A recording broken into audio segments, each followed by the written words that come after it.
down the hammer and pick up the pencil. You're about to listen to the Savvy Radio Show. Learn from real-life real estate investors, experience revealed with the Savvy Landlord as your host. All right, ladies and gentlemen, boys and girls, for the early birds, for the folks that care, that want to grow, we're gonna end it early today. Last month, it was 2 hours of. Did anybody listen to the whole thing for 2 hours? Well, someone said it was too. Yeah, you were forced to. Someone said it was forced. It was too long. 2 hours was too long. So we're going to cut it down to at least an hour, maybe an hour and 15 minutes tonight. Since we have 10 minutes, we're waiting for some people. I'm going to go over what next month's book is. So this is not tonight. This is tonight. This is the future. This is next month. This month. Which one's this one? Next month. This one. Tonight. Next month. Make sure the future. The future. Okay.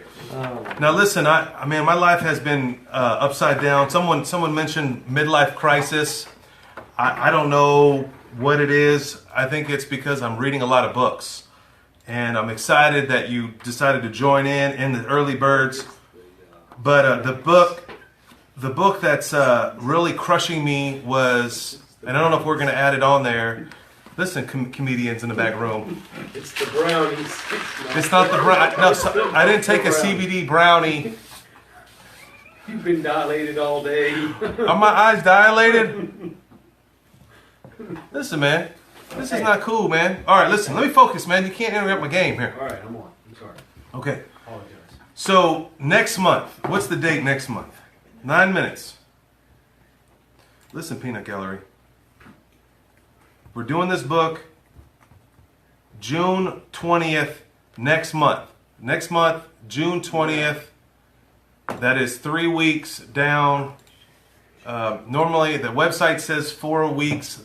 We're going to change that. A lot of people are going out of town. A lot of people. No comments on a lot of people. No. Okay. So, next month, fake money, fake teachers, fake assets.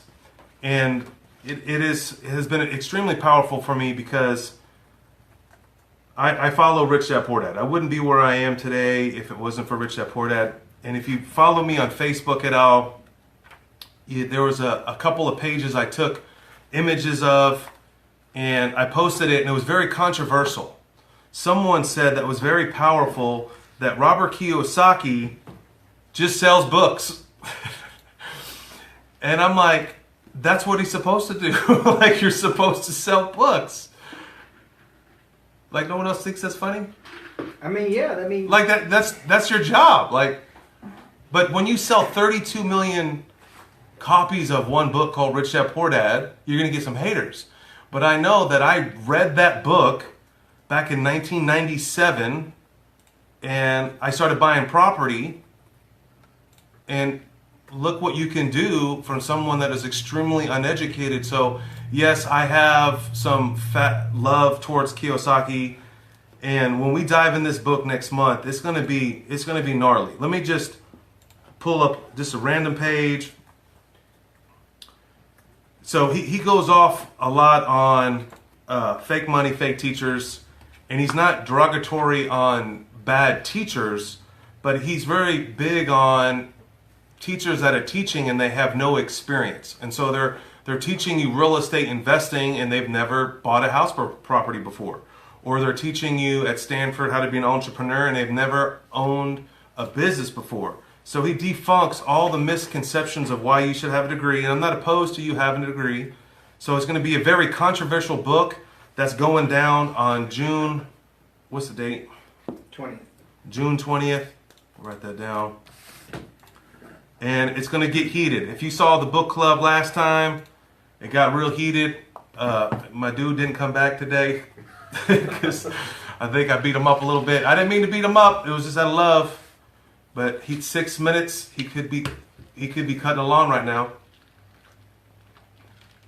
on his way over here, and that's why. So the book covers why are rich people getting rich, and I've read that before on Kiyosaki, and this book actually really hit home. Using debt because it's fake money, and it's gonna. If you really buy this book, I need to start getting paid. But if you really buy this book, you will. It will transform your life. You'll really. Here's one small thing that I read. It says, "How could so many highly educated, highly talented, and highly paid people believe in fake collateral is real collateral?"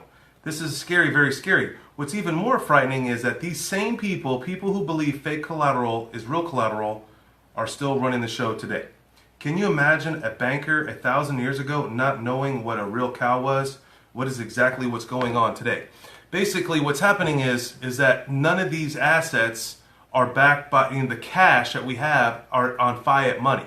So it's not collateralized. We're saying it's collateralized, but then when a bank collapses in Lehman Marcus, and we're paying for that, it's been a fake collateral. It's been fake the whole time. And so if you understand the concept of what is collateral, and we need that in real estate, you will understand.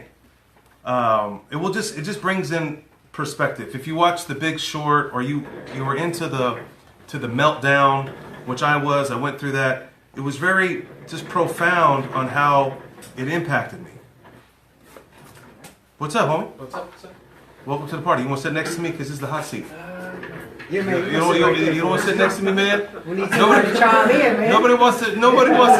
He's like, oh. Okay. No, this month's book is Atomic Habits. You should know that by now. Yes. We got 4 minutes. And then we're going to go into Atomic Habits. No, we're just going to start right now. No. We got 4 minutes. Because people like Forrest just so shut up. I've been live for a while. Should we go? We're going. Let's go, man. All right. Either in or You you're guys out. done? We're in it, man. Are we What do you done with the fake? We're already in. You're either in or you're Yeah, out. man, that's next We're month. But we need to save some Listen. content. What is the next month? Fake. No, the next one is this one right here. Yeah. Yes. Man, I don't really. Okay. I put a curse word in here. Damn. Okay. All right. Must be good. Okay. Let me just read this one. This is for next month. I need to be a little bit more organized. I'll be ready. Hey, she made it back. What's her name? What's that girl's name? What's your name? It's me, What was your name? Diana. Diana, I'm sorry. Just think of Princess Di. You sit by me, Diana. Oh, okay. Yeah, that's the hot seat. All right, Diana, welcome to the party. It's Forrest. That's Mitch. We got two new ones, and we lost one. Yeah, we're the long guy. He's cutting long. Oh. He couldn't buy the book because he had to cut along. Okay. So next month's book, we're already on next month's book because we got 3 minutes, and you're on time, Diana. I like that. When the subprime borrower stopped paying, okay. Now remember, did anybody remember the collapse? When was the collapse? 2008. 2008. So next month we're gonna cover real estate. So if you're not into real estate, don't tune in. But when the subprime borrower stopped paying, the derivatives went off. Exactly as Warren Buffett famously called, derivatives are weapons of mass destruction. Now the whole economy collapsed. No one went to jail.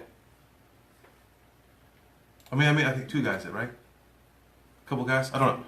Everyone who made money from real estate brokers to mortgage brokers to bankers to investment brokers and Wall Street kept their money. Millions lost their jobs, lost their homes, lost their savings, lost their future. Today, the government is in deep in debt, which means taxpayers, their kids, their grandkids will be paying for those bankers' bonuses. See, the point of the whole book is like you got to understand how does money work? Where does money come from? How do you use money to buy assets? What are assets? Assets put money in your pocket. What's a liability? Bankers say it's on your financial statement. On my financial statement, it does not have my residence on there, but average people that have average investments have their house as an asset. on their balance sheet, it's really not an asset because it's costing you money. Yes, you have equity, and you should have equity on your balance sheet. And if you had a financial statement, you should put on the balance sheet that you have $300,000 in equity or $50,000 in equity.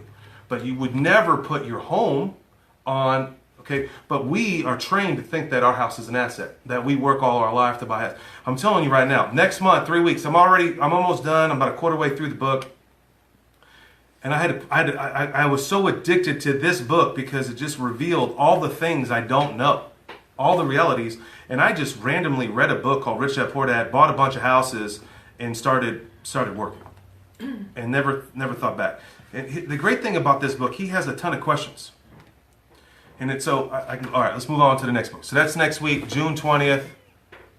Bang! Are we official? We're official. 7 o'clock on the dot. We need to get people on Zoom. I want to bet Lucas. All right, so everybody read the book? You lose. All right, Diane, since you're our lucky winner of the hot seat.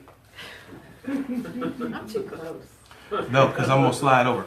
So you ain't getting close. We already turned the heat off, the AC off. I got my sweater. Dang, nobody wants to be on the hot seat today. I don't want to see myself in there either. No, you're not in there. Ooh, my laptop's in there, though. Okay. You're not in the hot seat. Okay. Forrest, did you read the book? No, I did not. So you just showed up for the free drinks? There's free drinks? Yeah, you showed up for the wrong reasons. I showed up to be prepared for next month. Okay. Just hit it gravely. So basically, it was like this right. this guy that he was a kid in school and he got hit by a ball when he was batting. That's how it all started. And this was the guy that wrote this. And after that, they didn't think he was going to live and all this that kind of stuff. But he had one little habit that he did, one little thing that he did, and he did it every day consistently. And then he added another one to it, another one to it, to where. It's awesome because I asked my wife the same question. What'd you think of the book? And that's all she remembered was the guy got hurt. I barely remember that part. Because we're very visual. Really? Seriously, well, like, Well, I mean, I remember. you know what's so crazy? I read this book several months ago, and then I left it on the counter, and my wife read it, and she's like, "That was an amazing book." And then we're gonna do it in the book club. And then a couple of weeks later, I asked her, "What'd you think of that book?" She says the exact same thing. because we tend The guy to got think hit of with it the ball. stories. We think of stories. Interesting. Men are very black and white. Amen. This black I and mean, I white realized to he got me. hurt because that was the whole reason why he said he had to create habits to be better than everybody else because he had lost so much from. Okay, so nearly so dying. the intro story for Diane. So the intro story caught your attention. Just to be honest with you guys, I have no markings in the intro story. Only to the back of the intro story, I remember writing something down that touched me. Interesting. But that's how you have to know how it started and why it started. Well, I think that the subject of habits is not necessarily a sexy subject. We all have bad habits, and we think we have good habits. So I thought when this book was introduced to me, I was like, this guy wrote a whole book about habits? You got bad habits, replace your bad habits with good habits. That was the first thing that I thought. Here's an interesting thing that I thought that was on here. It says, human behavior is always changing, situation to situation, moment to moment, second to second. But this book is is about what doesn't change. It's about the fundamentals of human behavior, the lasting principles you can rely on year after year. It's interesting because he had to rely on his habits to change his life. So if you boil it down to boil it down to a simple CBD, no, it's not CBD. Boils down to a simple thing. It's like, so the habits basically save this guy. So I'm on page 1, chapter 1, blew me away straight out the gate. So there's a story about the British cyclist. They've never won ever before. It blew my mind. What was the one thing that they focused on? Getting just a little bit better in every area. 1% on everything. Things they can control. Things that they can control. So let's think about what's the dust on the bike. that got me. See, like I could tell when there's a friend of mine that's detailed. I think the people that are in my world are details. The people that I enjoy hanging out with, because that's what I caught up. They painted the truck white so they could see the dust. It was 1% of the molecule of the dust that could affect the bike. And these guys went world records. They were never ever destined to win. They never won, and they've cleaned house in all the awards because of one thing. What? 1% of one thing that they control. So that's one thing I think you should write down. One thing that you can control. And I think the things that you can't control, what do you do with them?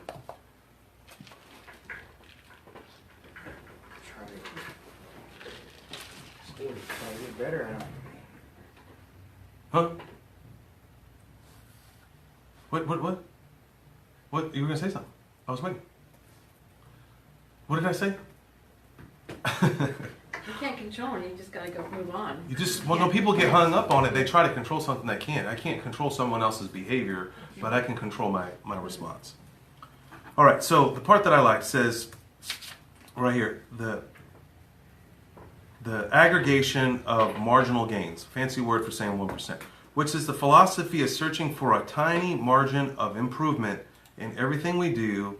The whole principle came from the idea that broke down everything you could do to get into riding bikes to improve only by 1%. And so like even it's the tiniest of tiny things. So let's think about what areas of your life that you can improve on by 1%. Forrest, 1%. Eating. Huh? Eating. Eating? Now you can break down eating by what? Like healthier. Yeah, eating healthier. So that's a He bad covers that in the habit book, too. Yeah, just say it. This is like a huge bestseller book. You should definitely read it. I thought it was very impactful. I mean, I'll tell you where things blew my mind, which is in the second chapter. That just changed me. We'll get into that heavy, but like, so if you change 1% on one thing all the time, it yielded you 37% return of increasing.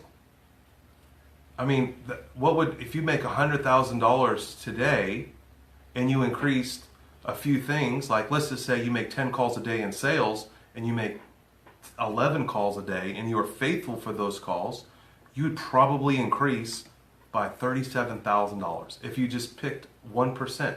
And how big is 1%? Nothing. What's one more phone call? What's one more deal? How much time do you spend on mining deals? So where else could you spend your time on? And the other thing that it said was interesting, and I wrote that down. 10 more minutes on deals, 10 more minutes on calls, 10 more deals on written notes or written offers. And also I put on here, it works on relationships too. So how could you increase, how many, I have a goal this year to write 24 handwritten letters to someone. 24. I feel, something that's more business. What would that do if I can gain another customer through that process? So you're going to turn that goal into a habit. Right. And we'll get to later in the part of the book where like the cues, the triggers, and that's where I'm fat. Did you know that I'm a little chubby? And that's because of cues. I noticed I went into today earlier. You missed the episode because you showed up late. I was at a CBD store today. Mm-hmm. Yeah, I was only at the CBD store practicing for this book.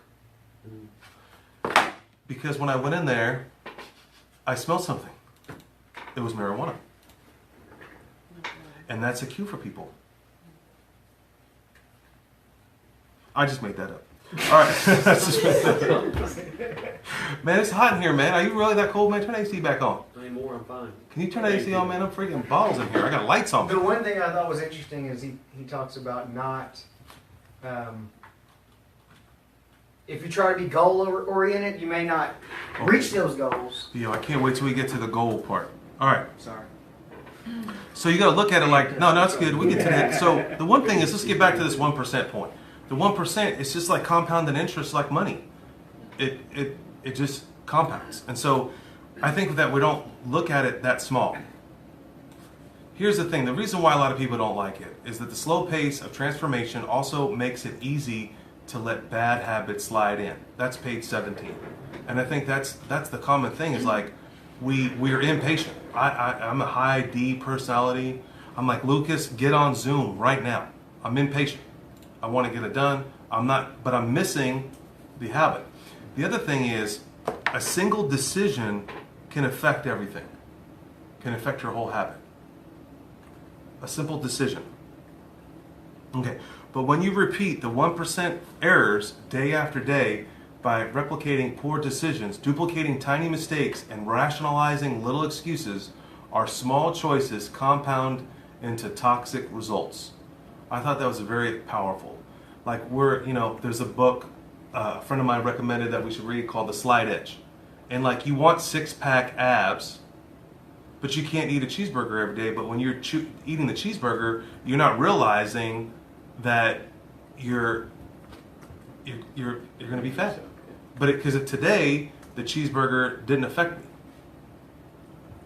It's accumulation of many missteps, a 1% decline here and there that actually leads to a problem. Has anybody seen that in their life?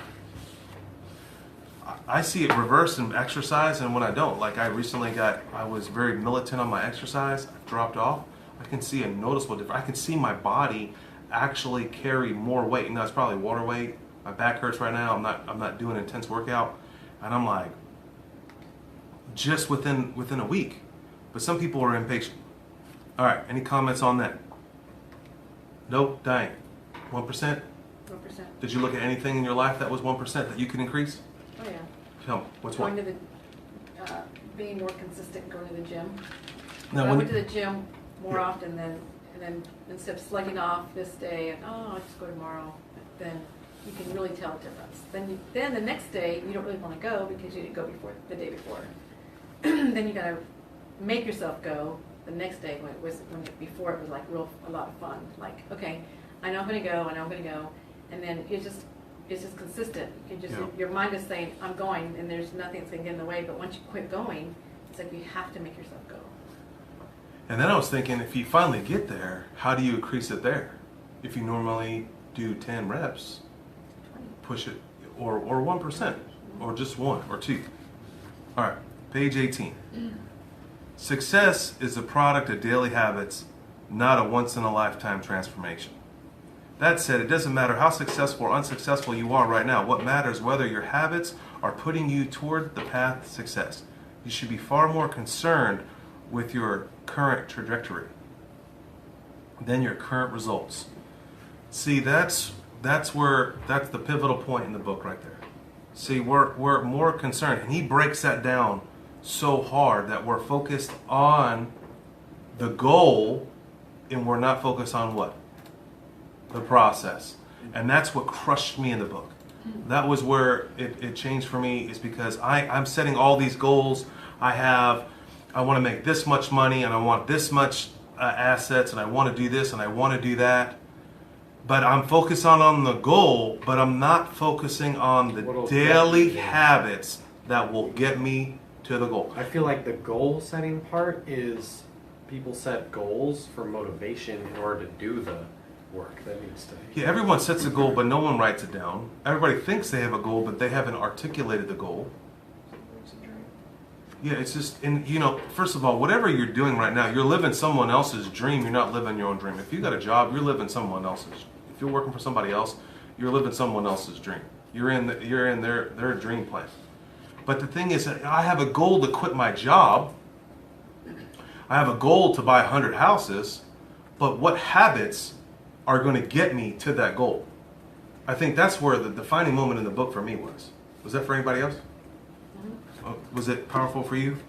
I'll say, your outcomes are a lagging measure of your habits. Your net worth is a lagging measure of your financial habits. Your weight, fat boy, is a lagging measure of your eating habits. Your knowledge, did you come to the book club? Your knowledge is a lagging measure of your learning habits. That's the one thing. People think I'm some super smart guy. Or why am I so successful? Why do I have all these houses? Why do all this stuff? I've just read a few more books than you have. There's no difference between me or you. You're an expert in your field, but I have no interest in your field. But the reality is, people are enamored by me, and I'm humble, don't get me wrong. And I'm fortunate that even we got one person watching online, and it's Lucas. No, we got 2 people. We got 4 people. Jasper's been faithful. Okay. So, Someone asked about motivation. How do you have Yeah. habits for motivation? Stay motivated. oh, okay, we'll get to it. Just FYI. But my biggest thing was, how did you get on Torah POD, or how'd you get bank funding, or all these that's the questions I get a lot, and it's so simple. I just read the book, and it said, do it. Like, man, how are you going to get a 6-pack? Well, I realized I'm going to get a 6-pack now. My goal, it's been on my goals board, my dreams board forever to get a 6-pack. But I have the goal. I didn't set the trajectory. I wasn't eating the right foods. I didn't talk to the right nutritionist to say, no, you can't have this type of food. You got to eat at this time. You got to take these supplements. You can't just do 50 sit-ups a day. That's where the slight edge confuses us. We think we could just do the results that we think would. No, there's a whole series of process, a formula. The formula for success has already been. What is success? First of all, the formula to make money is already out there. It's easy. It's already been written. It's like, in my mind, it was Rich Dad Poor Dad. I love when people are like, well, he doesn't tell you how to do it. I just needed a philosophy. I just needed a self-belief that says, hey, you can be rich. Doesn't matter where you come from. Okay, well, how do you be rich? You just buy assets. Well, what are assets? Things that make you money. How do you buy things that make you money? Someone else's money. With someone else's money, because I didn't have any money. And back then, I used owner financed. I didn't know any better. I just asked. I didn't have anything to lose. I just didn't have any money, so I just asked. But it boils down to, I haven't ran to too many people in Oklahoma City, and if you're on here, I haven't ran too many people that have done a subject to. Have you done a subject to? Subject to? Anybody know what a subject to is? Only reason because you're me. But the reality is, why do I seem like, in my little circle, I feel like some people think I'm some expert in this subject to. And a subject to is, you're taking someone's property over, you're taking the property over, their mortgage over, but their mortgage is still in their name. Basically, you deed their mortgage into a trust, you become the administrator of the trust, and you allocate the trust, which is paying the payment and distributing everything. Basically, you own the property now because you own the trust, and the trust is... Okay, got it? I just read a few more books on it. I just went to a few more seminars on it. But why do I feel like I'm an expert? Anyone can be an expert in anything. You got to choose and read the books that go towards it. And then your clutter is lagging measuring of your cleaning, so you clutter around. Time magnifies the margin between success and failure. It will multiply whenever you feed it. Good habits make your time an ally. Bad habits make your time an enemy. So I really think, have you guys ever heard of that dollars in your pocket are like little army men? Have you ever heard that before? Send them out every day so No. they can pick prisoners, come back. Okay. To war. Well, it's a little analogy. So we'll go over it. Teach you about. See, you should have been in the hot seat, girl. I would have been nice, sir. No, your money should be always working for you. You should never work for money. You're trading time, valuable time that you can never. It's finite. You can never get it back.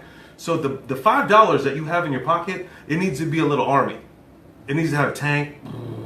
You need to put some protection over it. Bang, bang, bang. You're going to shoot and get more money. You're going to reinvest it. That's money should be in your pocket. That's habits. The habits that are serving you are your ally.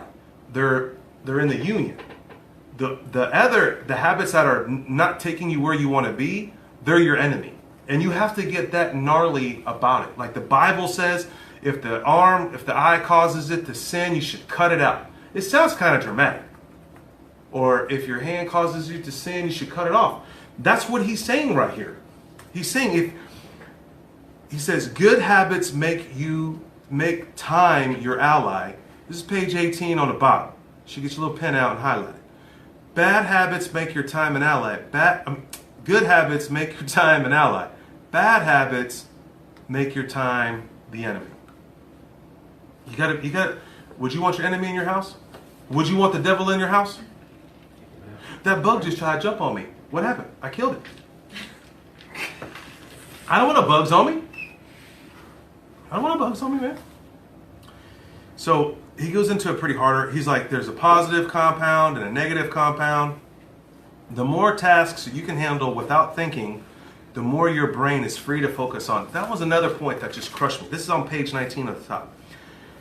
You know, I'm crazy, and some young person that was in my world asked about, why do I GPS everywhere? That's an interesting question.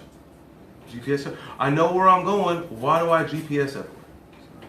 I don't have to think about it. And I'm more productive.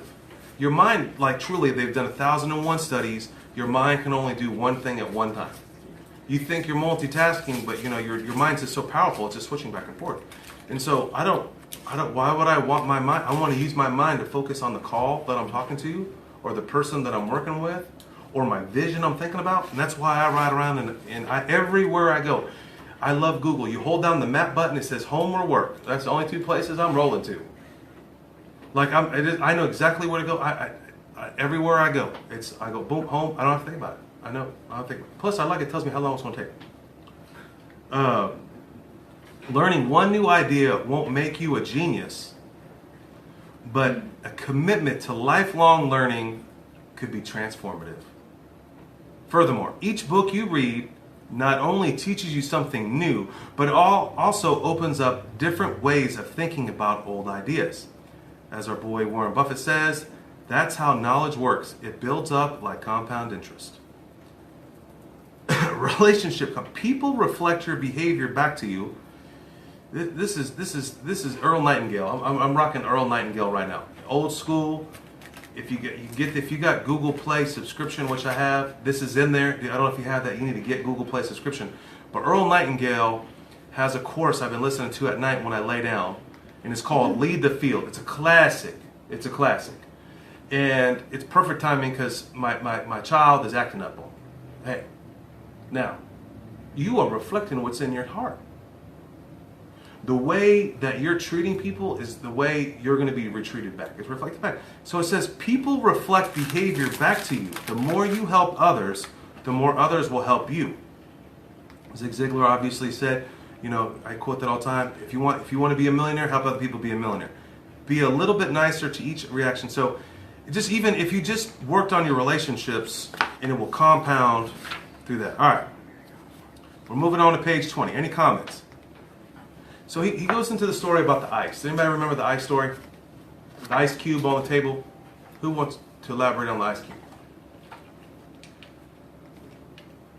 Nobody wants to talk? Why is this the Steve VanCauwenbergh show? Well, the ice cube is very fascinating. You set an ice cube on the table. Hello? Come on, man. Yeah, you hitting the hot seat. How's it going, man? You sit right by me, man. Oh, yeah, okay, all right. You scared, huh? All right. Yeah, you sit right by me, homie. How's it going? It's finally getting nice to meet you, Yeah. man. Finally got to make. I got like one friend I haven't met. Yeah. He's with me. What's your name? Devontae. Devontae. Yeah, nice to meet you. All right, we got Lucas, Mitch, Forrest. How y'all doing? I can't say your name on TV live since security purposes. Diane. Because he forgot it. Have you read The Atomic Habits? You I have got it all see, man. I got about 30 minutes left on the audio, so. Okay, we're at the Ice Cube part. We're talking about the last 30 minutes. We're talking about the last 30 minutes. The Ice Cube part, what do I? All right. No change, and then suddenly, boom. Yeah, so I think that's the thing. It's like, when you really remember, the bad habits are your enemy. That's the devil. The good habits are your allies. Okay? But the thing is, if you got to hold out, you can turn the AC down a little nipple there. People are covering their nipples up. It's all boys here only, but Diane, don't worry. We're all good. This PG-13, folks. Don't worry. My poor wife. I just wonder what my wife thinks about me, man. Stuff that flies out of my mouth.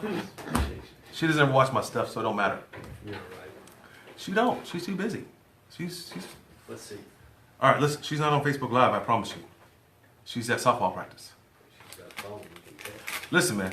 Leave me alone. So we're on the ice cube. So you got these good habits, got the bad. So when you put the ice cube on the table, and nothing happens. It doesn't. It sits there. It sits there, and then it goes up a degree. It goes up a degree, and it goes to what? No. 32 degrees. 32 degrees, and it starts melting. That's wealth. That's success.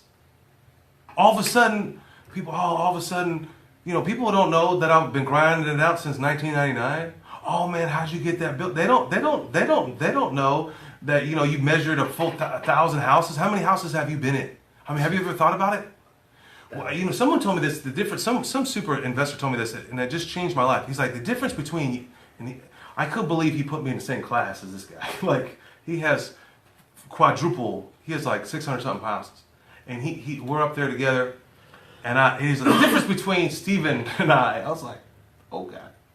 He's like, we've been in over 1,000 houses, and that's cool. It takes me 30 seconds to see if that's a deal. You could tell me with the address, how much you got in it, I could tell you it's a deal, right? And it's just experience. It's just habits. Lucas and I, we went to look at a deal yesterday. How long we were there? 5 minutes. Wow. 30. It was like within 10 seconds. Like, this is not a deal. It took us longer to drive over there. Walked in there. I'm like, I can't believe people live like this still. I was on the south side, so I'll let that slide. I was just like, you live on the south side, homie? No. Amen. What side of town you live on? Dale City. Okay. Oh, that's all right. Don't buy no red houses there. Yeah. Have you heard about Dale City? Nobody knows about Dale City. Oh, yeah, they do. No, they don't. Nobody wants there. Gotta get you You here. got every person that leaves. if Listen, you're a here's the rental- deal with Dale City. I'm not trying to clown on Dale City because I know you from Dale City out there. I can see you because somebody got hot on the message. The problem with Dale City, and they try to do this in Midwest City, and we shut them down. I don't know how long you've been a landlord, but you have to have an inspection any time that utilities are changed. Fascinating. So you're allowing the government, it says Friday, we're changing subjects already, but it's my property, but now the government is allowed to walk into my property and say, you got to change your electricity because it's a two-prong and it needs to be grounded, and it's going to cost you $5,000 to get it rewired. And if I don't comply, they condemn the property. That's where you live, homie. Well. So move out. Or you could be a hustler and just leave a utility bill in your name and just pay it all the way to the end till you die. Charge a tenant for it. They just, old school. Okay, back to where we were. Page 21.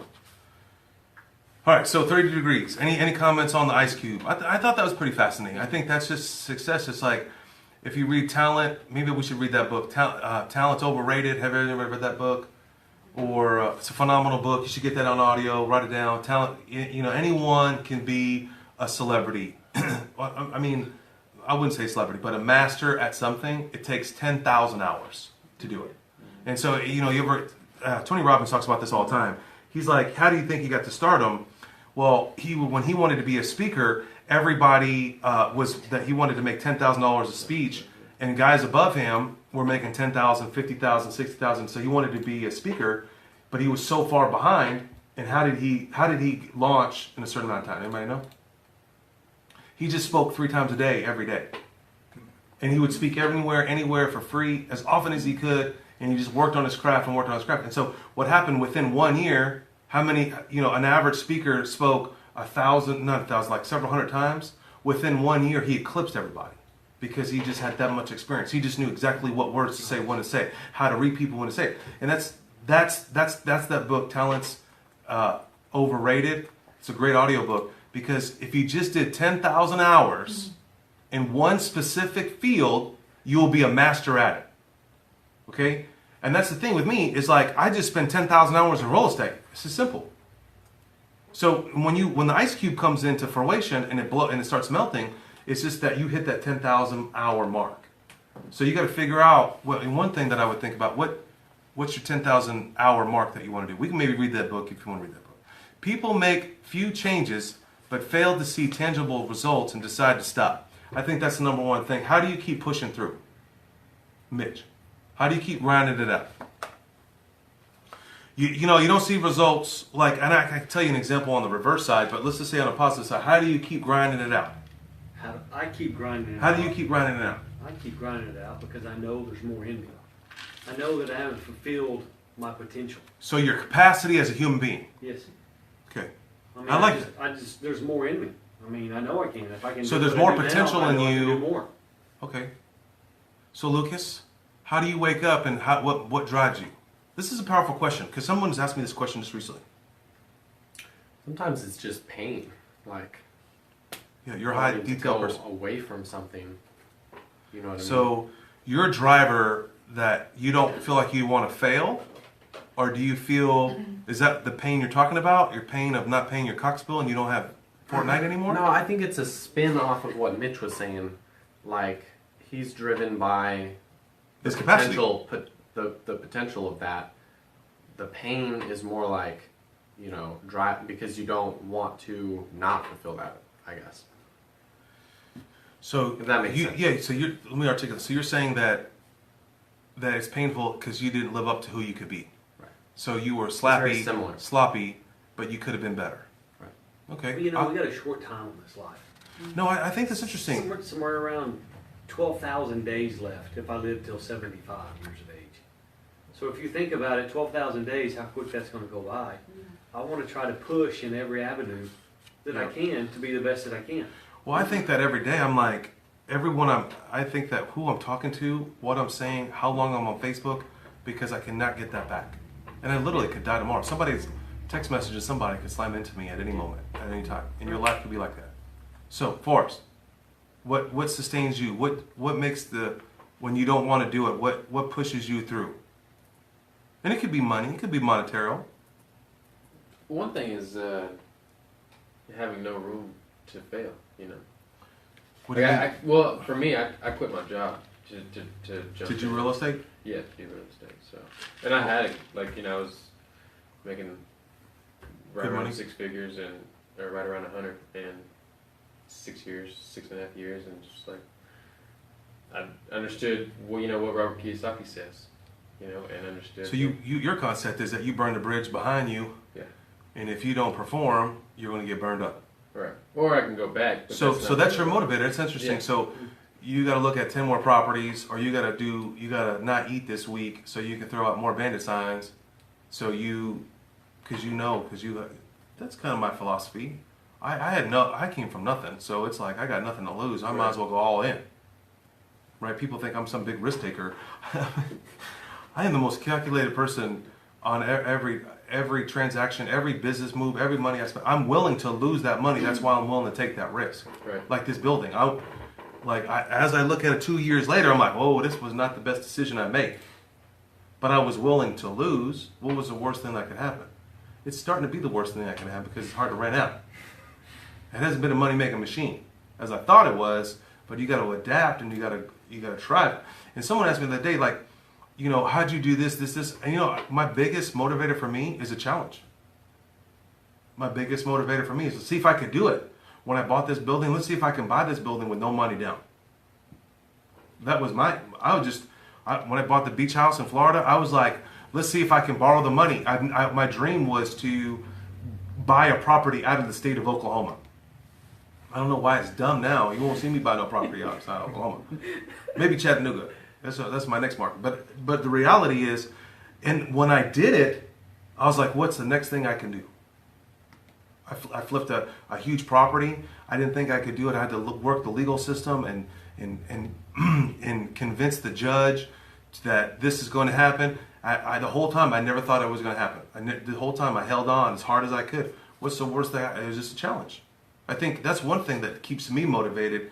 It's like this book club. How long can I sustain? Am I doing it because only 2 people are watching it? My motive for the book club is just so it forces me to read. Pain. Because I don't want to show up here, oh, you didn't read it. Just like you. Oh, man.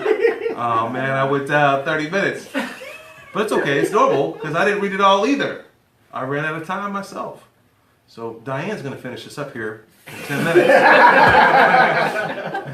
So I'm going to turn the heat off again and see when the heat comes on, man, I get all sweaty over here. That's good. What's a motivator for you?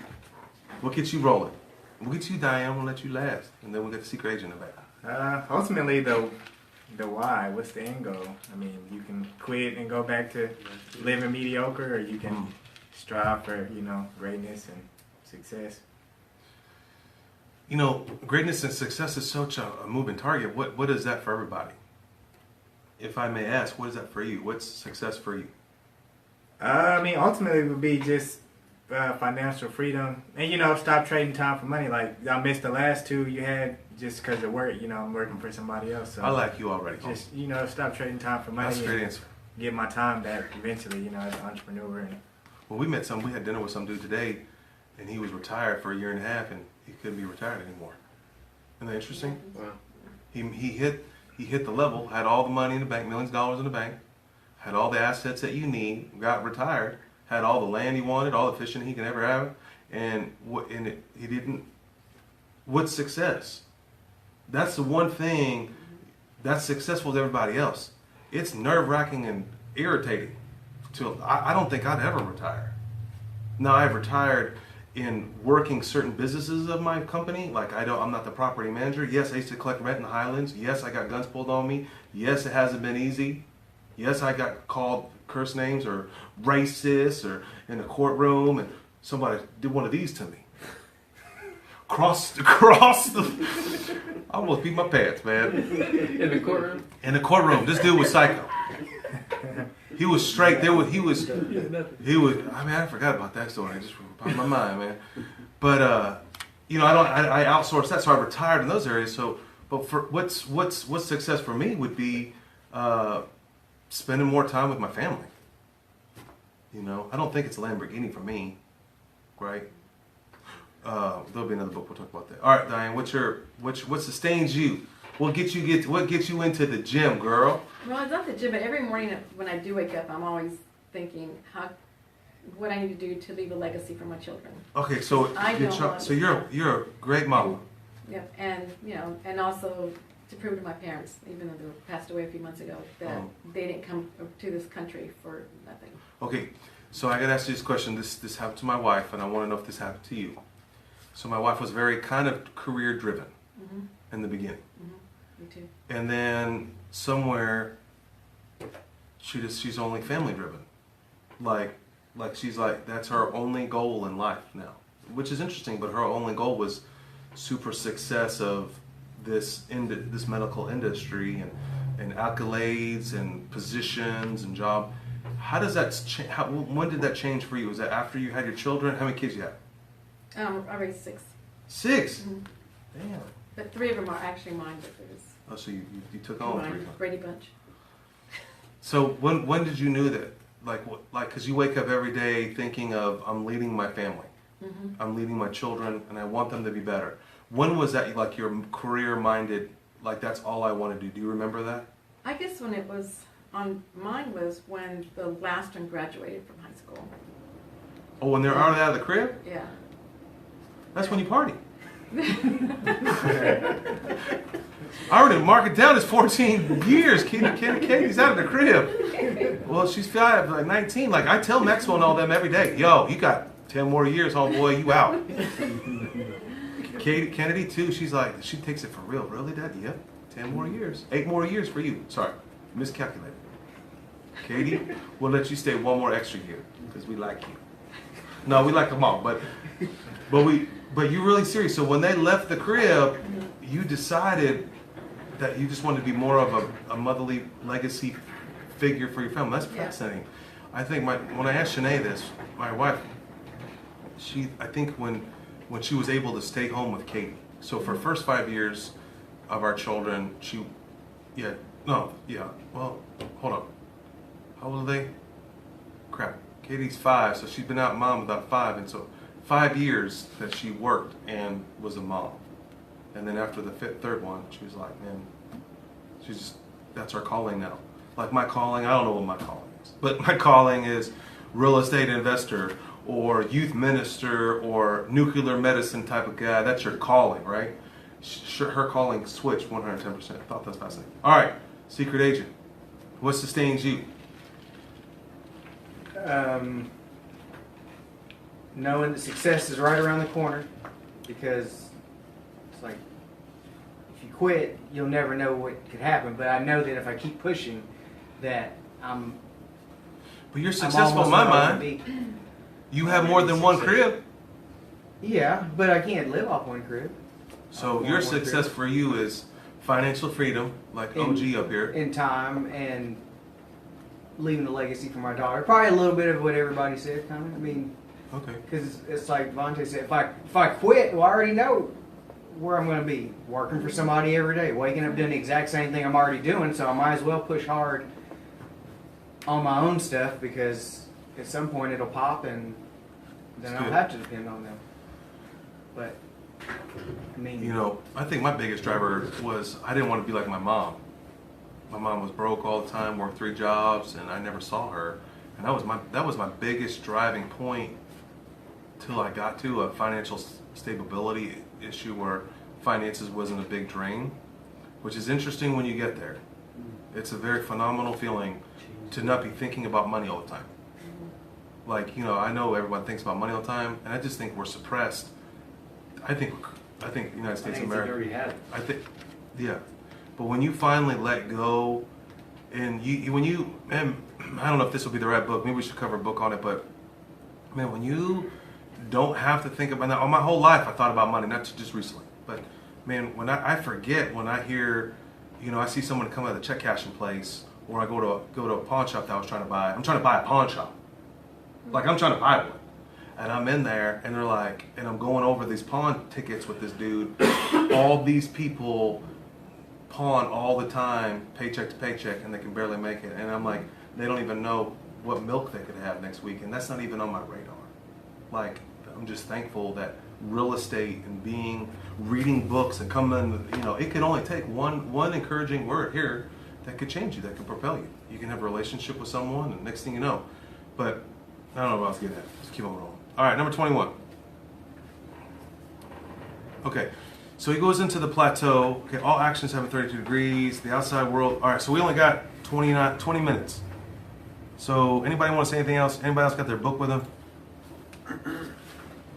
I think one aspect that he covered pretty heavily. Did anybody ask a question? Not questions so far, but he was talking about executing the 4-step blah blah blah. So All right, let's get to that. The cue, craving. Yeah, okay, let's get into that. Okay, let's go. Response. Okay, so here's the pages that changed my life. Pages 23 through 28. They were the life-changing process out of this whole book. I didn't finish it completely. That's where I did all of my major notes for the life-changing process came from 23 to 40. And the thing that blew me away is as how you break down and tackle difficult measures, and if your method of receiving feedback from your instructor. So it's like you got to have a goal. No one writes their goals down. You got to, and so this right here on page 24, I wrote real big. It says confirmation, and then I wrote real big. I go, systems are huge for entrepreneurs. Systems have to be successful, and this is all Rich Dad Poor Dad said. If you want to be successful, your business has to run without you being there, and it has to make more money without you being there when you come back. So if you take off from, and I've actually tested it, and it actually worked. I took a year, 2 years off, and my business was working without me. The DJ business that I started in 1992 is running today better than I could ever imagine. The amount of gigs and staff that company owns, that I sold, is more. The systems that are still running 20 years later. Now they're different. Before we used to mail packets, and then we used to do PDFs. Now we text message. But the system, my drip campaign that I wrote 20, 30 years ago is still working today. We know that people check their mail on this day. We know that in the bridal business that I started, the systems are running today. But those systems got me to my goal, and my goal was financial freedom. That was the ultimate for me. So you've got to really dial in. Okay, financial freedom, then you got to really break it down. What is that goal, and what are the exact habits of getting to the financial freedom? So for me, let's just say $10,000 is your financial freedom. Can you live on 10 G's? Yes, you can. Say yes, I can. Yes. Yeah, we might want to say it. So one business that I have, and so I'm also diversified. So I have income coming in from a DJ business. I have income coming in from a bridal business. I have income coming in from the Savvy business. And I have income coming in from the real estate business. But I never relied on the income from the real estate business. I just the reason why I accelerated so fast is I just didn't touch that money. See, where people go wrong, they just start taking the money out. The empire that we've created, it's all been self-perpetual. None of my money's been in the company almost 5, 10. I don't think I remember ever putting a dollar in. Think about it. And so my living expenses, and there, you know, my goal, and I would write this down. My goal is I want 1,000 things bringing money in my pocket every month. 1,000 things. 100 is a good one, but I was like, what? No, and I want to share the wealth. That's why we're doing the Savvy Boot Camp. That's why we're doing all this stuff. Like, I could charge more money, or I could take all the money, but I'm partnering with these people in these markets so they can get paid and they can get blessed, that I'm getting paid and I can get blessed. See, if you start sharing the wealth, I just want 1,000 things to bring me income, because it's just like a mutual fund. It just dilutes the success. So right now, if I was a flipper right now, do you think I'd be rolling? There's actually a couple flippers are, but it's just probably. But it, our whole, where people are struggling. I found out today that people are struggling serving realtors with photography. Think about it. We called several realtors today, trying to sell them a service, a business service, and it's a high-end service, and it's a very powerful service that we know that will get them to sell their house faster. Okay? So we called them up. We got this service. We know it works. It sells houses faster. Would you want to pay us for the service? They said no. No real estate agent would be good, because we're selling houses as soon as we put them on the market. So if my whole business model was based on this service-based photography business for those realtors, I would be broke and homeless right now, because you can't rely on one thing to sustain your wealth or your freedom. It's impossible, because the market crashed in 2008. How many investors got washed out? Tons. I was so confused. I didn't understand why. Because to this day, I buy all my houses at what percentage? 70%.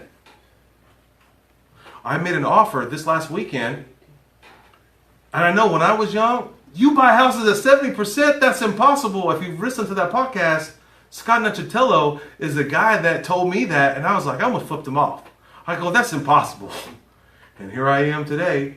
Now, which is even crazier, the market's so stupid hot, I went and looked at a property, and this is a bona fide offer.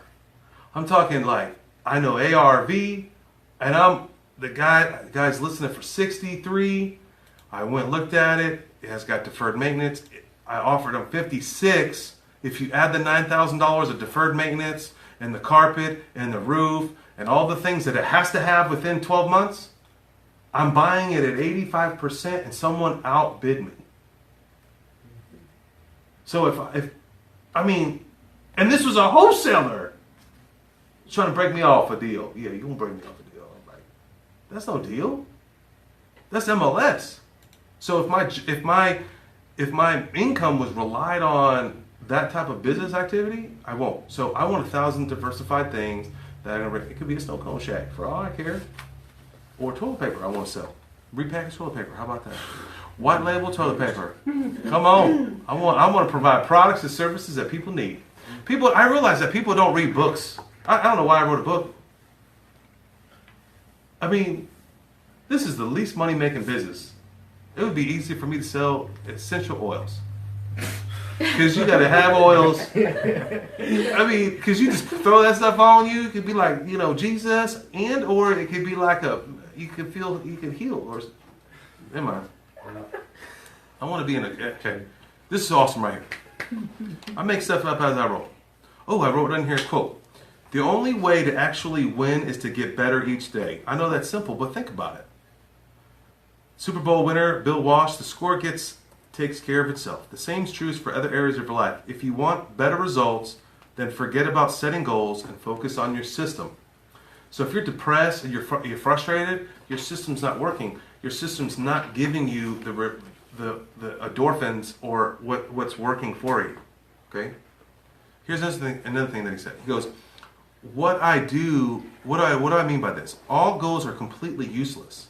Are all goals completely useless? He poses a question. Of course not. Goals are good for setting a direction, but systems are best for making process. A handful of problems arise when you spend too much thinking about your goals and not enough time designing your process.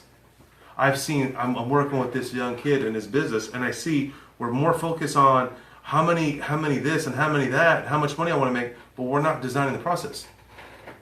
How many calls do you need to make? You have to make every day. How many signs does it take to put out to yield a deal? Does anybody know how many offers it takes to do a deal right now on the MLS? How many offers? 20. If you put 20 bona fide deals in the MLS today, and if you're really on it every day and spend 3 or 4 hours a day, you will yield the deal. It's a system. It's a process. I know it's proven. All right. The goal had always okay. So everybody heard the word kanai? That's on page 25. Anybody heard constantly and never-ending improvement? Tony Robbins introduces that. It's called kanai. It's a Japanese thing. Have you guys ever heard of that? Mm-hmm. You're What's it constantly stand for? kanai. Constantly never improving. Never-ending improvement. Never-ending improvement. So this guy had working for me. He was an awesome guy. His name was George George Morales. Sorry. And every day he would say, what did I do today? This is a question he asked himself every day. What did I do today that would increase me, that would make me better? What's one thing I have to do something every day that's going to increase me? Increase my business, or increase my life, or increase my health, or increase my marriage. So every day before you put your head on the pillow, what'd you do that was outside of your comfort zone, that there was that 1% that propelled you? My homie was awesome. He says the goal had always been there. It was only when they implemented a system of continuous small improvements that they achieved, I would say, greatness. This says out there. Achieving a goal is only a monetary change.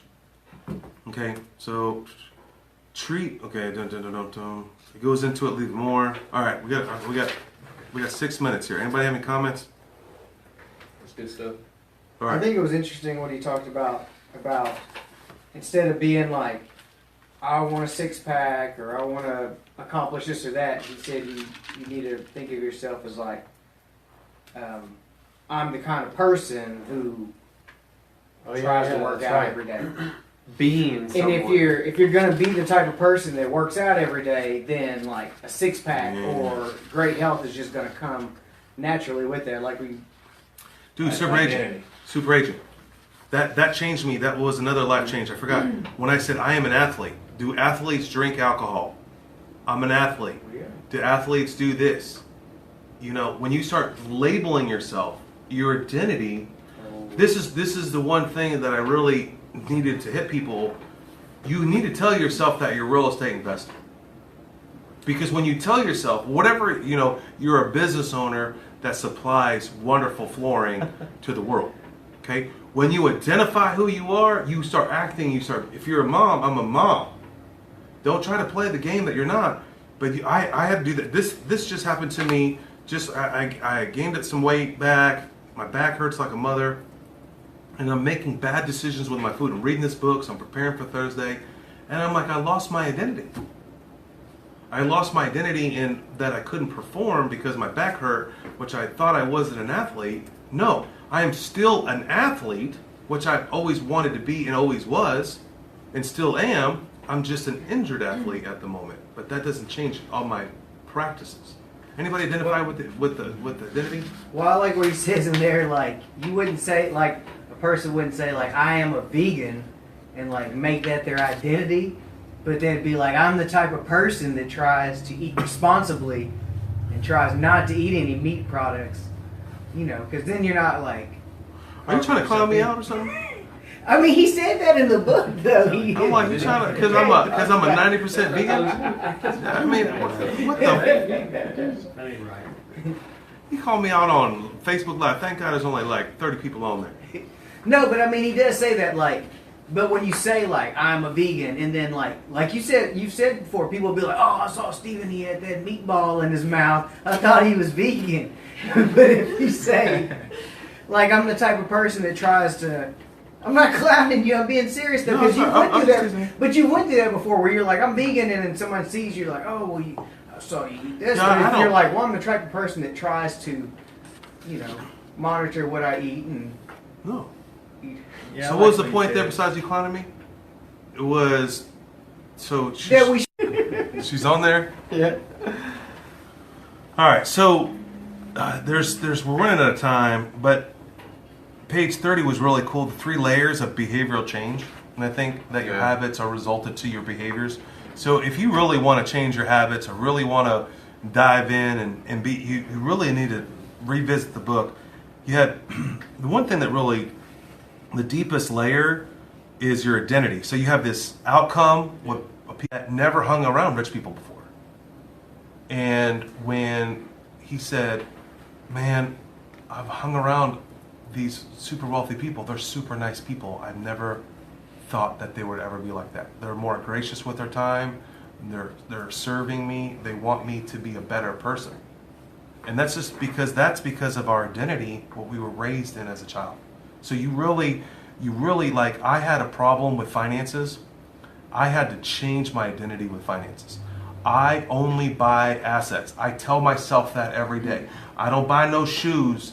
Like, I could tell you how much my shoes cost. This is $30 on Joe's Discount New Balance place. I don't spend no more than $35 on shoes.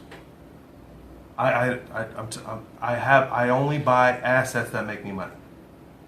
I don't spend money on nothing else that I had to retrain my brain. I always wondered, like, how did I struggle with food, but I don't struggle with money. How did I overcome money? Because money used to struggle, because I used to buy things that would fulfill me because I was poor and I deserved it. I would walk into Best Buy every Friday and buy a CD. Some of y'all don't know what CDs are. But CDs. And I had to retrain my brain, my identity, that because I was a DJ and I would justify it. I needed it. But I realized I was buying this to make myself feel better. I was buying this CD because I deserved it, because I couldn't afford it before. So I decided to buy it for myself. That's not in line with what you were saying about being a vegan. You're true, you called me out. Because, yeah, I did eat a piece of chicken yesterday. That's okay. No, I'm not mad about it. But the reality is, it's true. But that's the same thing with your finances. Are you really a real estate investor if you're taking some trip to Hawaii? I'm not saying that you shouldn't go to Hawaii. You should have your assets pay for your trip to Hawaii. But you should be going to no damn Hawaii until you have your assets paying for you. It's not in line with who you are. You shouldn't be having a Range Rover if you can't afford the payment. Now, is there something wrong with a Range Rover? No, that's where people get confused. I try to talk to people, there's nothing wrong with the Range Rover or the Lexus, but can you afford it? Is it slowing your process down for your wealth? How bad do you want it? How bad do you want to quit? Then make sound decisions, and if you make bad decisions in your business, then you need to seek counsel. But it's got to be in line. He says this level is concerned with changing your beliefs and your worldview. Your self-image. Here's the crazy thing about the self-image. So I've lost a ton of weight several times. Even today, it's difficult for me to see my face in here, in this little screen, because I look so skinny. Someone came up to me yesterday, man, you look so good. I still think I'm 300 pounds. Like, when I'm looking outside my eyes, I still think that I'm 300 pounds. Until I look in the mirror, I'm like, whoa. I didn't know. And then one time I realized, I kept telling myself, hey, you're thin, you're thin, you're thin. And then I gained weight again, and I'm fat again, and then I'm in the mirror and I'm all confused again. Now, I don't do that with the finances, though. Because how do I keep track of it when I do it with the finances? Financial statements. I look at those every day. I look at my bank account every day. I don't jump on the scale every day. I was talking to my homeboy the other day. He's like, he jumps on the scale every day. I'd feel defeated every day I jumped on the scale. But I was like, man, to be uncomfortable, to be successful, you got to be uncomfortable. And I jumped on the scale today, and I gained 5 pounds. Now, the cool thing about this 5 pound gain, I was like, it's not that bad. I was like, I can lose 5 pounds. The whole time since I got injured, I've been dealing with this injury for about 5-6 weeks. I thought I gained 10 pounds. And then I thought I gained 10 pounds, and I thought I could tell my clothes are a little bit tighter, but I just thought I failed. I thought I lost, and then it spiraled me into this kind of weird funk. And then I realized if I just had the checks, man, you got 7 cribs. What are you depressed about? You could pay those houses off in 15 years. Those houses, how much do they yield today? Well, I got 7 houses. They bring in $1,000 a piece. Can you not live off of 1,000? See, we just got to remind ourselves where we at, where we came from. And that's how you snap yourself out of where you were. I got to say, hey, I lost 5 pounds today. So I was pretty cautious on my eating today because I was motivated because I wanted to increase. And I was starving earlier. My homeboy, I'm like, where are you? We need to go eat. I'm in the truck. Wait. And the only thing I could think about was I wanted to go to the mall and eat some French fries. I wish somebody would have pushed me and said, let's go to get some French fries. I wanted to go to the mall to get some French fries. But we went to Panera Bread and I got a vegan soup. It's vegan. But there was some chicken on my salad. But I'll let that slide on this episode. So this book is in line with unscripted, and it's also in line with fake. But we're going to read it one more time. This level is concerned about changing your beliefs, your worldview. You guys need to check yourself on your self-image, on your judgments of other people, even racism. Most of our beliefs are assumptions, racism, and biases you hold associated with this level. Outcomes are about what you get. Processes are about what you do. Let me say it again. This is unscripted. 100. This is what he says in unscripted. Outcomes are what you get. Processes are what you do. Make sure. And what does it look like for you? Okay, we're wrapping up. That was a big part of, man, he goes into how to change your identity. The 2-step process of changing your identity emerges out of your habits. So you are an athlete. And so if I want to change my identity, if I want to be a real estate investor, people always ask me this. I look at deals every day. I don't look at them as much now, but I'm telling you, in my heyday, when I was buying 88 properties in 4 years, I looked at property every day, every Saturday, every Sunday, in the morning. Now, I may not drove out, but every day I was a real estate, and that's my identity. And that's what people know me today. If you want to change your identity, it emerges out of your habits. You're not born with the present beliefs. You didn't pop out of the womb with, I'm a real estate investor, or a business owner, or a corporate man that changed his world, or a medical person, or working for the CIA. Train of thought to finish. I have a question. Okay. Every belief, including those about you, is learned and conditioned through experience, your upbringing. Most precisely, your habits are how you embody your identity. When you wake up, when you make your bed each day, my wife loved this. She's just, this is what she brings about to the crib. When you make your bed, you embody the identity of an organized person. We make our children make their bed every day now. All summer long, you don't even come out of the crib until your pants are on. No more running around with your underwear on, boy. Get your pants on and get your bed made. As soon as he rolls up to me, because usually I just be snuggling him in the morning because I'm reading. Now it's like, did you make your bed? Yes. Get your pants on. Get your pants on, man. You can't be running around here with your skivvies on. You gotta get it on. When you write each day, I love this. So you make your bed. My wife just beat me up with this one. When you make your bed, I never made my bed, man. You're an organized person. I want to be known as an organized person. I don't want to be known as some flumpy dude. You don't know where that's at? It bothers me when I don't know something, where I can't find it. When you write each day, you embody the identity of a creative person. When you train each day, you embody the identity of an athletic person. The more you repeat the behavior, the more it reinforces your identity. Are you a good father? Is that the identity? Well, yeah, people say that all the time. I see you all the time with a good father. Well, I practice. I repeat it every day. I'm home at 3 o'clock every day. Can I make more money? Absolutely. But I choose to take a pay cut so I can have an identity as a father. So when my kids leave the crib, when are they going to remember me? My dad was always there when I got off the bus. My mom, what's my identity with my mom? My mom worked 3 jobs. What identity do you want? In what area of your life? And you really need to think about it. All right, any comments on there? There's a ton of stuff. There's a ton of stuff on here. That's just chapter 2. See, that's why this is going to be 2 hours. Brockton asks, how do you balance your assets and your investments with your kids and your wants and needs? Your kids are your assets. They're going to perform for you.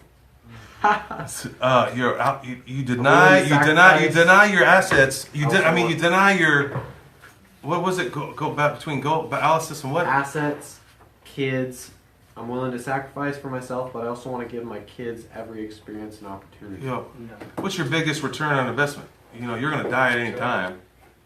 I always look at, I know that Katie, I'm telling you, I'm going to be a monster when Katie runs out of the crib in 14 years. I'm going to be some super business dude.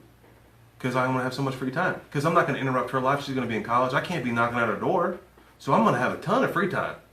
So I just vowed, and the Lord told me this one time. He said, Stephen, stop building your kingdom and build my kingdom. Don't you think that I can build your kingdom later? Ooh, okay.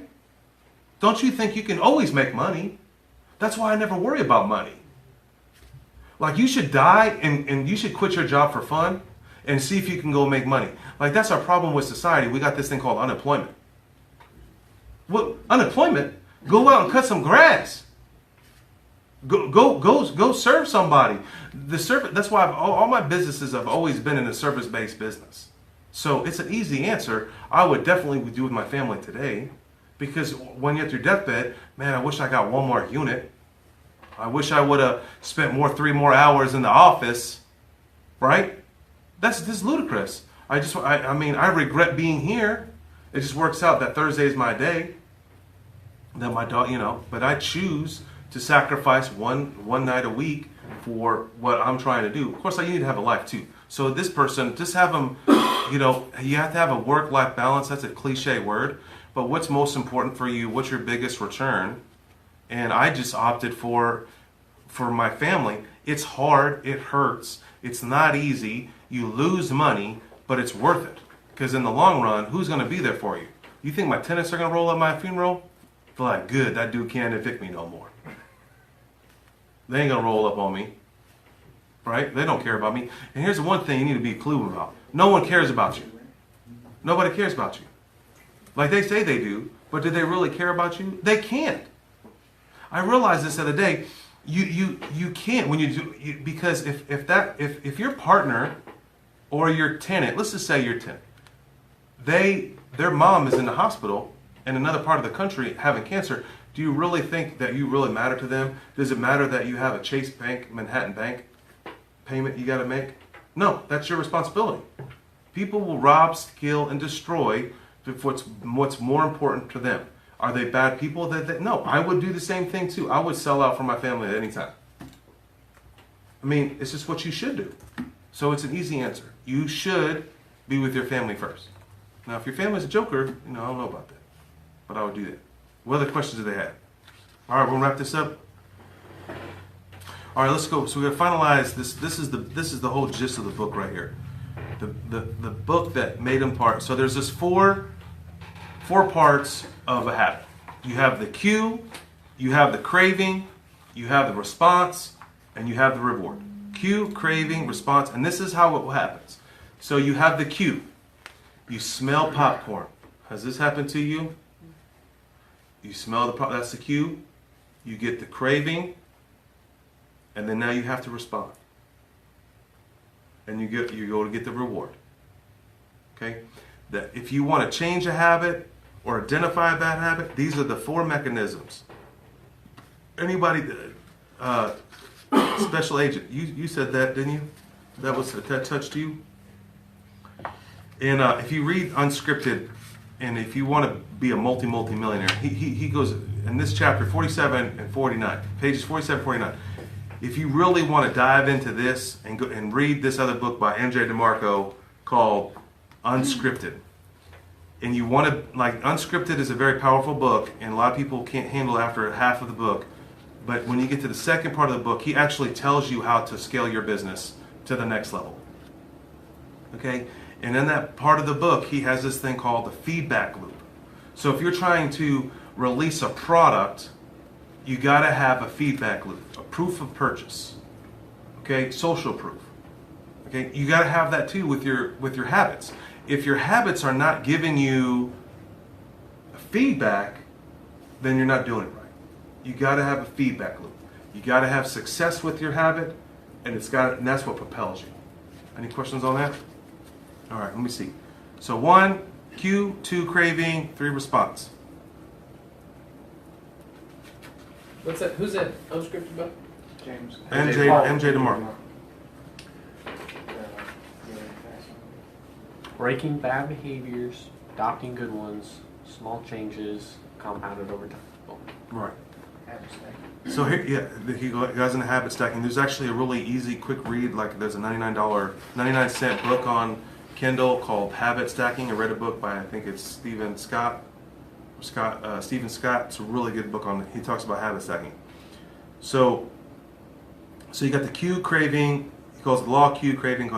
So the cue is the obvious. So this is how to create a good habit. You got to make it obvious. What is the habit that you want to change? It's got to make it attractive. It's got to be easy, and you got to make it satisfying. So that correlates with the cue, craving, and response. But you can invert those, and this is how you break a habit. And this is what really changed me. Like, what habits do I have? Well, one habit is after I lay the kids down, okay, it's time to eat. That's the cue is laying my kids down. The bad habit is now it's time to eat. Okay, so you gotta make it invisible, meaning I can't even go by the food closet, the pantry. It's got to be unattractive. It's gonna make me fat. You got to make it difficult. Put the cheeseburger on the top shelf or the cookie on the top shelf. All right. How can you make it obvious? How can you make it attractive? And how can you make it easy? And how can you make it satisfying? Every goal is doomed to fail if it goes against the grain of your human nature. Your habits are shaped by the systems in your life. All right? The ultimate purpose of habits is to solve the problems of life with little energy and effort. So this is an exhaustive, amazing book on habits. Okay? It's exhaustive in a positive way. This is an exhaustive dictionary. This is an exhaustive. But if you read that whole book, wouldn't you be a genius? You'd be probably the smartest person in the world, right? So you've got to be that way with your habits. You got to exhaust that deal out. You got to define it. You got to realize it. You got to cut it out. So most of us never give a second thought to the fact that we're in the same, we tie the same shoe each morning, or unplug the toaster after each use, or always change into comfortable clothes after getting home from work. I do that. After decades of mental programming, we automatically slip into the patterns of thinking and acting. All right, Diane, any questions? Any comments? So the book goes on from there. He goes into it really deep on making it obvious. And we talked a lot about this. Anyone else have any comments? Nope. Was it worth your time? Yes. Okay, good. I'm glad you came. I'm glad, Diane. I like you. It's just, I like you too. Appreciate it. Should we read this one? I was trying to review it earlier. This might sting some people. Good. They need it. You know, I mean, I seriously, I took one picture of this book twice. I read it. I've been reading it for a while, and I posted on one time, and people were all, oh yeah, all jovial about the book. I never said the book's name. I just see how people reacted. And then I took a picture of another page, and people started going off. And it's just interesting that I never said anything. And I realized that people were probably assuming that I agree with what it says. Isn't that interesting? You can't read that way. If you're going to read this book, you're going to have to just have an open mind.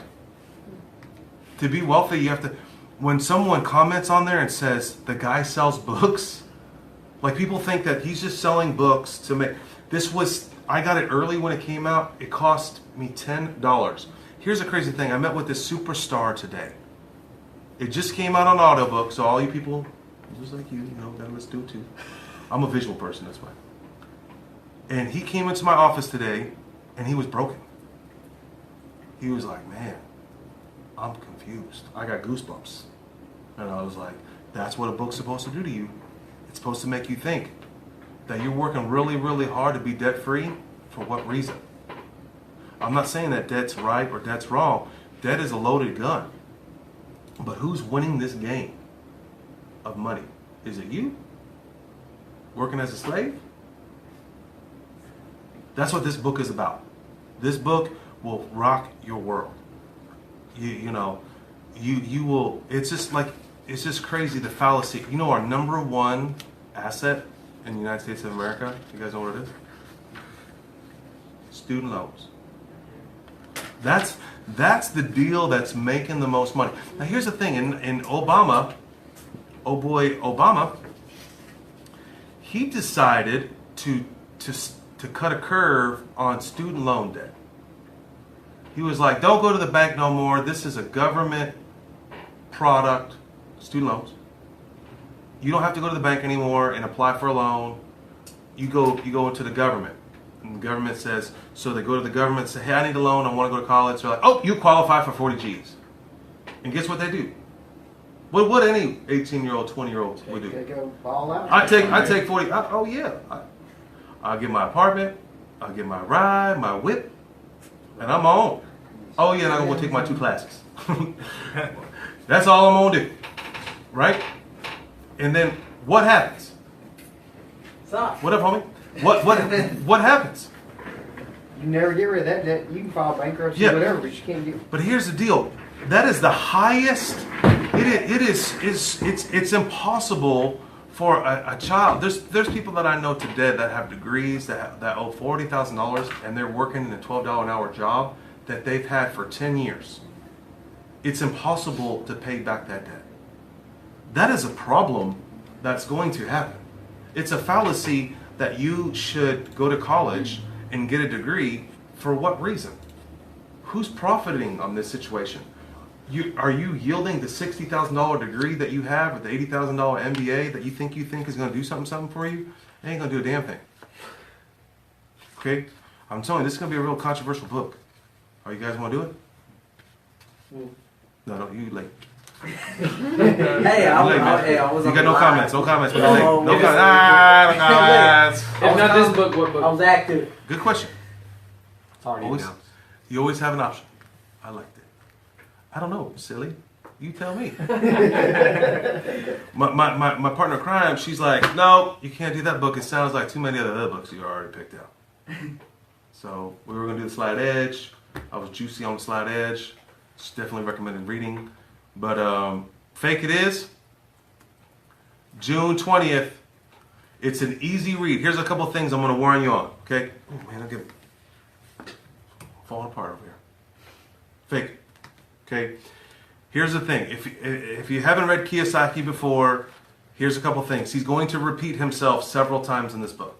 Okay, and it's actually nerve-wracking for me. It almost irritates me. All right, Itch, I get it. I know that gold is something, and I know that the money doesn't, blah blah blah. But it's worth it. Fight through some. Repeating himself a couple times. But there is some golden nuggets. My buddy that is a successful guy. I don't know if he reads a lot, but man, he said he had to hit it on pause. It was so. I mean, look at all my notes.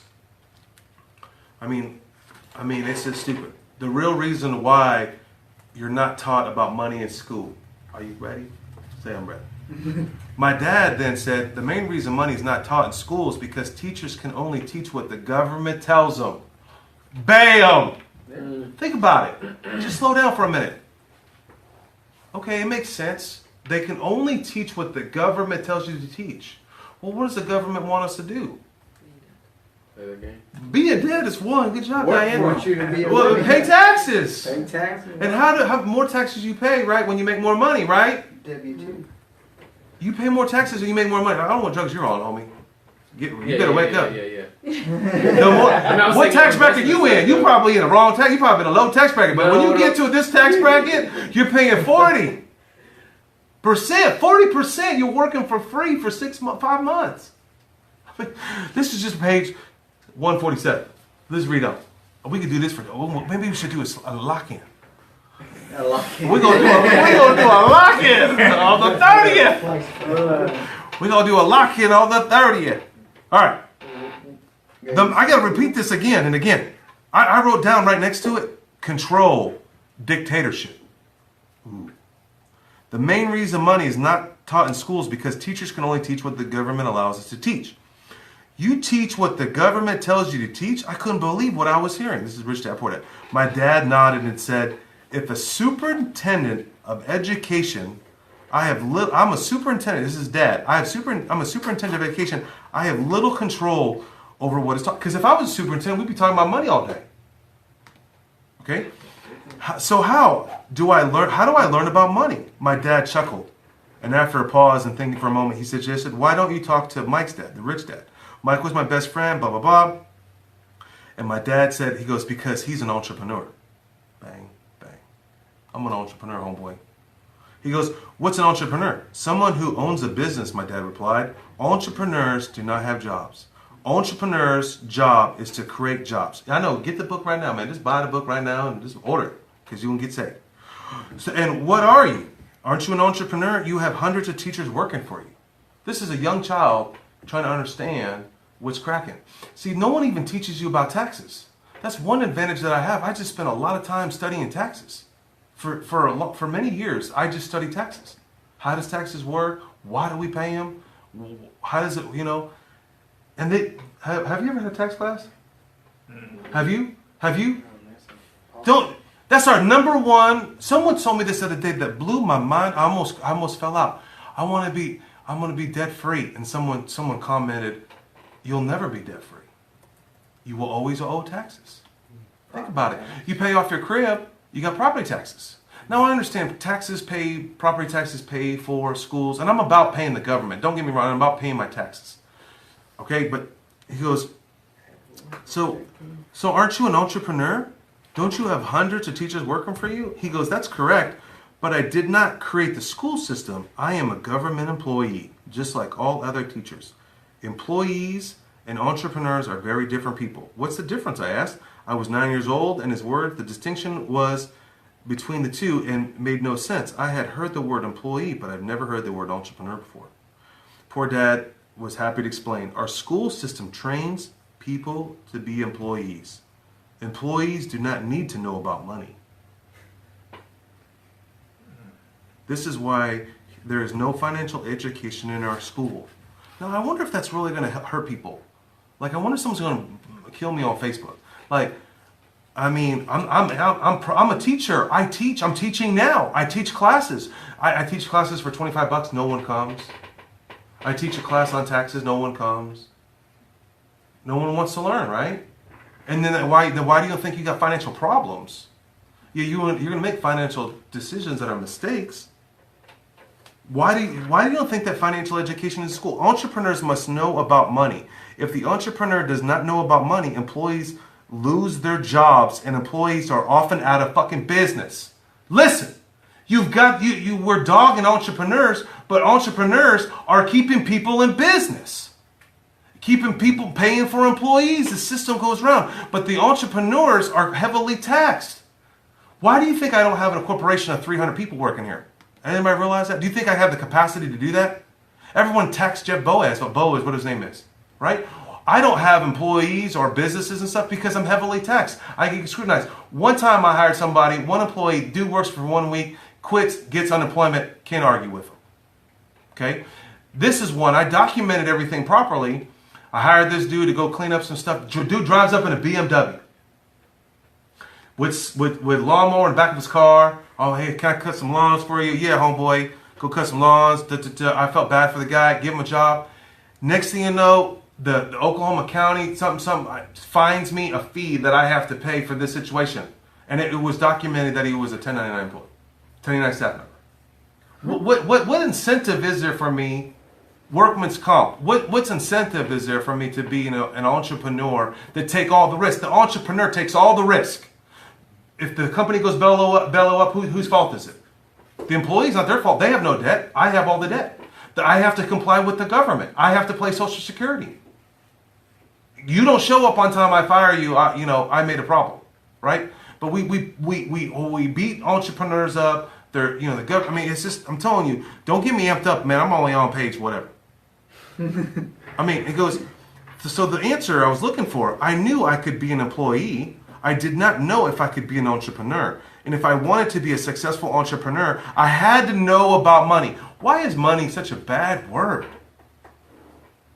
It's such a bad word. You're broke. Figure out how to make money. A few days later, I rode my bike, blank, blank. I'm telling you, education is important. He's about pro-education. People get confused. I love it when people dog my boy here.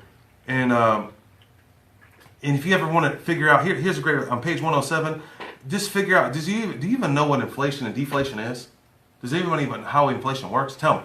I don't know how it works, but Well, no, because no one's ever taught you. Right here, let me teach you. Lesson 1. With inflation, most people spend faster. They increase. See, they are afraid. Deflation is when they're afraid. So it's just fascinating. You'll see.